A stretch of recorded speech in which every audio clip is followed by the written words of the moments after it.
Thank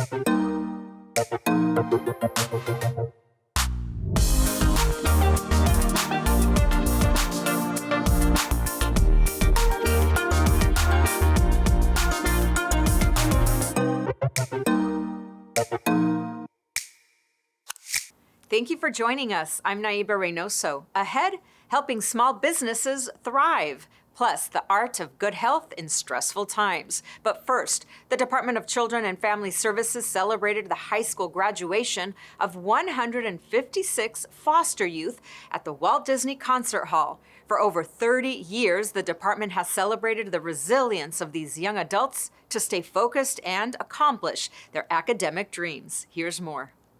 Here we go. Class of 24. Let's give a round of applause to these graduates. Today, the Independent Living Program is celebrating 156 youth that have been through the DCFS foster care system. This is our 36th annual year doing celebration. This population, certainly coming up in the foster care system, has really come against challenges and adversities, but getting here has demonstrated their level of resilience. I know it might seem hard. I know like a lot of stuff is gonna happen, like drama and all the stuff that typical high school is, but if you get through it, like worry about your grades and nothing, like focus on anything else that doesn't matter other than like your education, you'll be able to get through it. This day is so important to me because it recognizes both my adversities and how I'm working towards my success. Congratulations, ladies and gentlemen. You know, I'm just doing for them what I wish somebody would have did for me. Give me a little rundown, tell me what to be expecting, tell me to be strong, don't give up on yourself, and you can achieve anything. And for all of our young people who are graduating, I just want you to know that we believe in you. We are so excited to see how you've invested in yourselves to make your dreams come true. My plans after high school, I'm going to be attending UCLA, and I'm undecided right now, but I hope to switch into the nursing program or become a psychologist. Annually, the number of our foster youth, kids in foster care, that are graduating is increasing. And what that means to us is that they have an opportunity to secure livable wages so that they can become self-sufficient. I want to tell you that you're not alone. You have support, and even if you feel like there's no one around you helping you, there's always someone willing to help you. If I can do it. If I can do it. If I could do it, you can do it. You can do it. My message to my fellow graduates is congrats, we did it. I'm so forever proud of everyone, and you're gonna do great things. Class of 2024! A regional small business summit sponsored by the Department of Economic Opportunity offered support to local businesses on how to access capital, adopt technology, and take advantage of opportunity. We're here today at Cal State LA, very, very excited to host our third of a 5 summit series for our LA Region Small Business Summit. We've got hundreds of businesses joining us today. LA County is home to 250,000 small businesses, 1 million if you add sole proprietors. We're built on small businesses. And we know it's not always easy for small businesses who are wearing 10 different hats every day, focused on getting goods and services to their customers, to figure out how to do better, think bigger, and enter new markets, hire new staff. And there's a lot of resources at the county, whether it's legal services or capital that they need or new technology or inventory. We're here to help. Well, 20 years ago, I came and I started working at a salon without speaking English and trying to go to school and then working. And 12 years ago, I took over the salon, and I've been a salon owner and also a hairdresser. It was super hard after the shutdown and the pandemic. Well, of course, I want to keep growing in the business and keep hiring more people to be better and keep working every day. But talking to businesses like Eddie, who really put it all in context, you can see what it means to open this small business, to start up here in LA for the first time, to buy new property, to serve one's community, to provide for one's family. This is why we do it.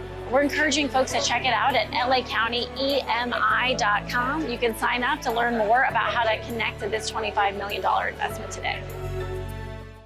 The LA County Commission on Human Relations hosted an outreach event in the San Fernando Valley to support the LGBTQ community amid a rise in hate crimes. Here's more. And 81% of these crimes targeted gay men. Today we're having a forum to discuss issues and concerns of the LGBTQ and TGI communities. We're here to hear voices and from folks who are part of addressing policies that impact the communities and making sure that there's a seat at the table for all who need to be involved. Locally, we've seen a rise in hate crimes targeting the LGBTQ+ and trans community. This is a vulnerable community that is not as, doesn't feel sometimes as safe to report hate crimes. So we just want to provide resources and encouragement for them to report hate. Somos Familia Valle is a local LGBT organization. We just opened our first LGBT center in the San Fernando Valley. We're one of the first. We do gender and racial justice work here locally in the community.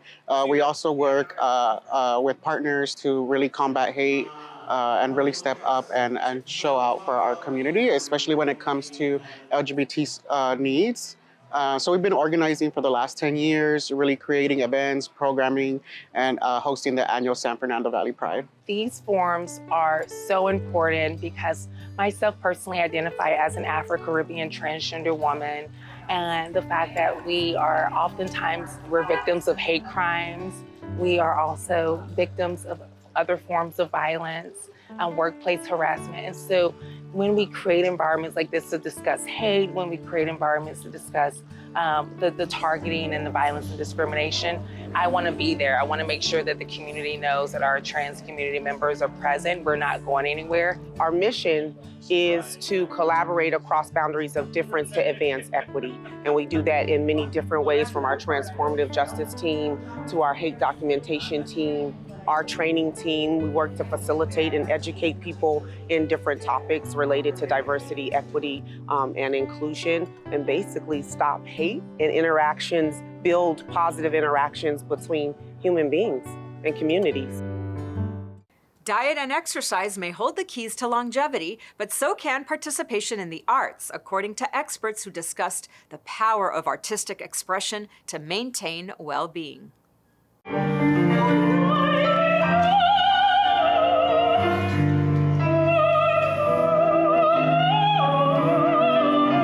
Really excited to, of course, be partnering again with Supervisor Hilda Solis, LA Opera, Renee Fleming, the World Health Organization, and our Department of Arts and Culture to bring forward LA County Arts and Health Week and the culminating summit that is happening today, hosted at the Music Center. So we've had a number of speakers coming together to share practices, to reflect on what's happening in the field, in the state of arts and health, and also to uplift the visibility that arts is really, really good for our health, and that there's interesting opportunities, strategies, and data that we really want to share and bring people together to continue to expand this work.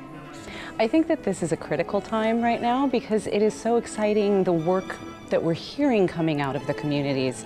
I really look at it as a strengthening of the collaborative and creative and scientific minds coming together and talking about what we do here in Los Angeles and what happens in the nation, the state, broadly at the intersection of arts and health. A lot of the folks here today are either already in this work and want to learn more, or they're new to this work, and maybe their work is rooted more in arts or in health, but they're learning more about the intersection of the two. What's happening is the collaborations are growing, and today is especially exciting because it's a whole day of presentations around arts and health.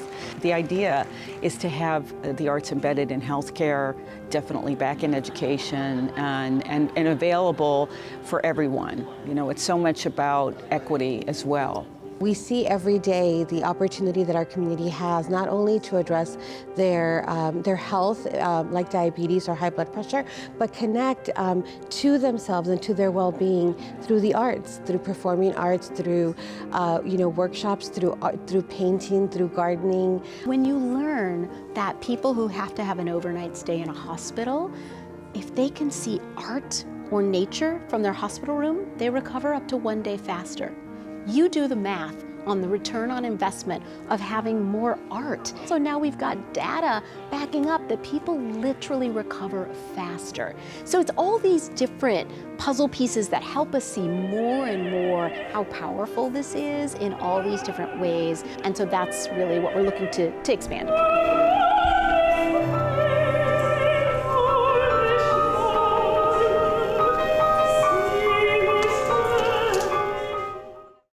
Thanks for joining us. We leave you now with scenes from the Madrona marshlands in Torrance. We'll see you next time on LA County Close Up.